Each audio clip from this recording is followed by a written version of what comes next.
masih dalam Galatia 5 ayat 16 sampai 26. Ayat 22 sampai 23 bilang begini, tetapi buah roh ialah kasih, sukacita, damai sejahtera, kesabaran, kemurahan, kebaikan, kesetiaan, kelemah lembutan, penguasaan diri. Tidak ada hukum yang menentang hal-hal itu.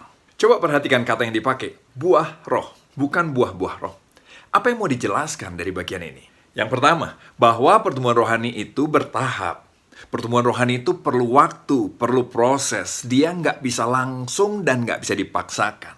Tapi suatu kali nanti, waktu kita menghadapi suatu masalah, seringkali tahu kita sadar gini, loh kok bisa ya saya begini? Dulu saya nggak gini loh, kok bisa saya sekarang merespon seperti ini? Itulah Roh Kudus yang bekerja di dalam kita. Roh Kudus yang membuat kita bertumbuh dan menghasilkan buah roh dalam hidup kita. Yang kedua adalah pertumbuhan dan buah roh itu pasti terjadi dan akan jelas terlihat. Kalau orang bangun rumah, dia akan memastikan bahwa di bawah lantai yang akan dibuat tidak ada ketinggalan akar pisang. Karena kalau sampai tertinggal akar pisang, maka akarnya akan tumbuh dan menghasilkan pohon pisang yang akan menerobos ke atas, menghancurkan lantai di atasnya. Begitu juga setiap kita yang sudah menerima Yesus di hati kita dengan sungguh-sungguh, maka pertumbuhan pasti terjadi apapun hambatan, masalah, tantangan yang menghadapi kita.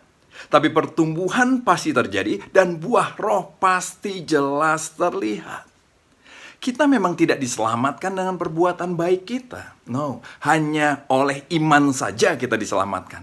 Tapi iman yang menyelamatkan adalah iman yang pasti akan menghasilkan pertumbuhan rohani dan buah rohani. Yang ketiga, bahwa buah roh adalah hasil dari akar yang ada di hati kita. Karena nggak mungkin ada buah tanpa akar. Jadi buah roh bukan bicara tentang perubahan yang kelihatan dari luar, tapi lebih daripada itu tentang perubahan yang ada di dalam. Dan alat ukur satu-satunya untuk menguji apakah betul Roh Kudus sudah ada di dalam diri kita sebagai anak-anak Allah adalah buah roh. Dan yang pertama disebut adalah kasih. Yang keempat, bahwa pertumbuhan rohani itu simetris, seimbang. Jadi semuanya harus tumbuh secara seimbang bersamaan dalam diri kita.